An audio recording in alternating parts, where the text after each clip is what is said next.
आज हम लोग फोटोसिंथेसिस का जो केमिकल इक्वेशन है उसके बारे में देखते हैं।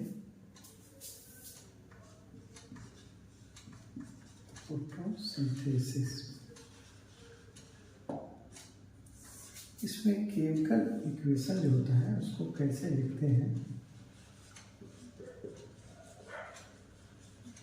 उसके बारे में देखेंगे।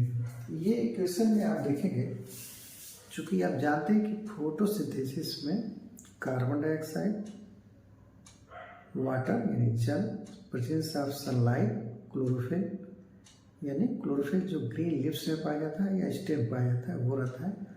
और ये क्या करता है कि केमिकल रिएक्शन के थ्रू लाइट एनर्जी को केमिकल एनर्जी बदलता है, यानी सनलाइट से एनर्जी लेके वो अपना भोजन बनाता है। इसको इक्वेशन में लिखते हैं 6CO2 + 12H2O। अब ये आपका ये हो गया, ये क्लोरोफिल, ये सनलाइट हो जाएगा, यानी इसको एरो से दिखा सकते हैं ऐसे। फिर यहाँ पे ग्लूकोज बनेगा प्लस 6 ऑक्सीजन प्लस 6H2O, ये निकलेगा।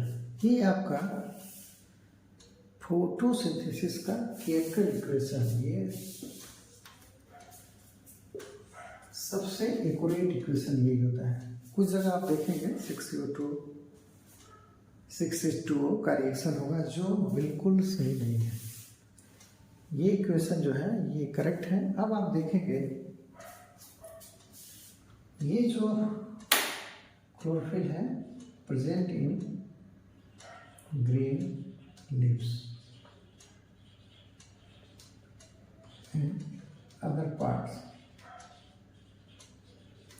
इसमें क्लोरोफिल वहाँ पाया जाता है जो भाग ग्रीन होते हैं। वो लीव्स तो आप जानते हैं ग्रीन वन होती है, मेच्योर या लीड लीफ। जो सिनेस्ट है उसकी बात नहीं कर रहे हैं, लेकिन जैसे स्टेम है, फ्रूट का पार्ट है, पेटियोल है, ट्विग है, ये सारे जगहों पे क्लोरोफिल पाया जाता है। तो फोटोसिंथेसिस हर जगह होगा इस प्रकार का जहाँ ग्रीन यानी क्लोरोफिल पाया जाएगा। अब देखते हैं ये जो ग्लूकोज है, इसमें जो ऑक्सीजन आई है ये आपकी यहाँ से आई, कार्बन डाइऑक्साइड से ग्लूकोज में ऑक्सीजन आई है O6। आपका कभी एग्जाम में पूछता है कि ये जो ऑक्सीजन एमिट हो रहा है, निकल रहा है बाहर एयर में, ये वाटर से आता है। ये दो क्वेश्चन अक्सर पूछे जाते हैं कि ग्लूकोज का ऑक्सीजन कहाँ से आता है, तो ये आता है कार्बन डाइऑक्साइड से आता है ग्लूकोज का ऑक्सीजन। और जो ऑक्सीजन एमिशन होता है, हवा में ऑक्सीजन जो निकलती है, यानी फोटोसिंथेसिस के दौरान जो ऑक्सीजन निकलती है वो आता है वाटर से। इस प्रकार से ये इक्वेशन एक तरह से कंप्लीट होता है। अब इसमें देखेंगे आप, ये दोनों जो है ये रिएक्टेंट हो जाते हैं। ये क्या हो जाते हैं,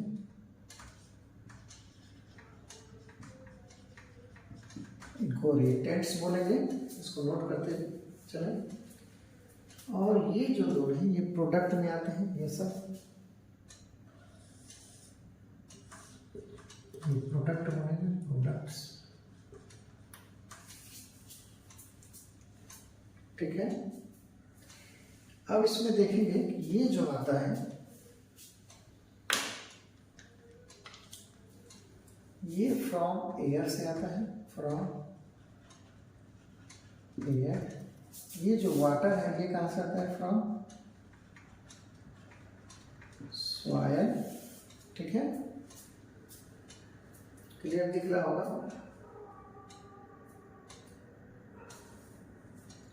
अभी जो ग्लूकोज बनता है ये क्या करता है, स्टोर्ड इन लीव्स।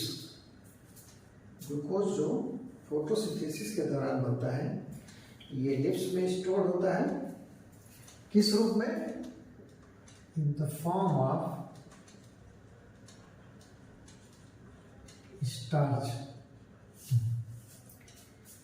जो ग्लूकोज फोटोसिंथेसिस के दौरान बनता है वो स्टार्च के रूप में स्टोर हो जाता है, और किसी भी पार्ट में, उस प्लांट के किसी पार्ट में या लीफ, अदर लीव्स में या कहीं भी स्टेम में, रूट में, जहाँ भी इसकी ज़रूरत पड़ती है वहाँ वो जाता रहता है। तो ये साइमल्टेनियसली होता रहता है। बनता लीव्स में है या ग्रीन पार्ट्स में बनते हैं। फोटोसिंथेसिस के दौरान ग्लूकोज बनते हैं, स्टार्च के रूप में स्टोर होते हैं, और मूवमेंट जो होता है वो सुक्रोज के फॉर्म में अदर पार्ट में मूवमेंट होता रहता है, जाके कहीं स्टोर भी होता है।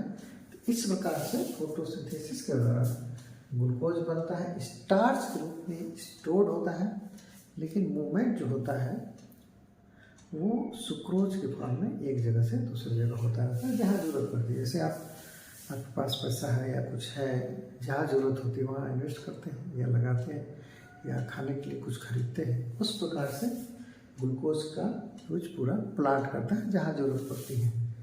तो इसमें आप देखेंगे ये स्टोर हो गया या यूज में आ रहा है। अब ये जो ऑक्सीजन है ये क्या करता है? Released in air. ऑक्सीजन जो निकलती है ये फोटोलिसिस ऑफ वाटर से निकलती है, जैसे इसमें दिख भी रहा है। फोटोलिसिस ऑफ वाटर से ऑक्सीजन रिलीज होती है, और कहाँ निकलती है? हवा में, रिलीज इन एयर, जिसको हम आप सांस के माध्यम से लेते हैं, रेस्पिरेशन के थ्रू, या कोई ऑर्गेनिज्म जो रेस्पायर करता है वो लेता रहता है। इस प्रकार से आप देखेंगे ये आपका एक बैलेंस फोटोसिंथेसिस का केमिकल इक्वेशन है। इसको नोट कर लेंगे, ये अक्सर एग्जाम में पूछता है। और ये आपका सनलाइट है। इसमें आप देखेंगे कि सनलाइट में विजिबल रेंज की जो लाइट होती है उसको ये पौधा फोटोसिंथेसिस के दौरान लेता है, यानी विबग्योर, जो विबग्योर यानी 7 कलर होते हैं विबग्योर, वायलेट से लेकर रेड तक। इसमें जो हाई वेवलेंथ रेड कलर का जो होता है उसमें फोटोसिंथेसिस अच्छी होती है।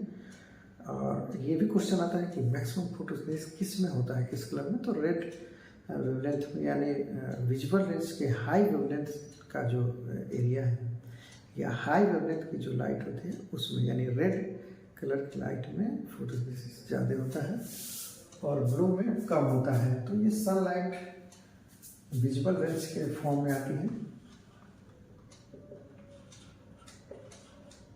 विजुअल लाइट होती है जो अमूमन 400 से 700 नैनोमीटर का ये रेंज रहता है। ये इसका है क्लोरोफिल, क्लोरोप्लास्ट में पाया जाता है, और इसको डिटेल में बताएंगे। जो भी पार्ट ग्रीन रहता है उसमें फोटोसिंथेसिस होता ही होता है।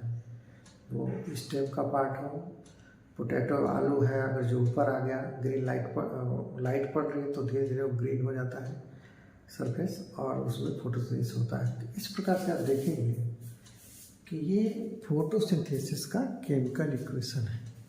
इसको नोट कर लेंगे, फिर इसके बाद 1 बाय 1 आगे और डिटेल में इसको इलाबोरेट करेंगे।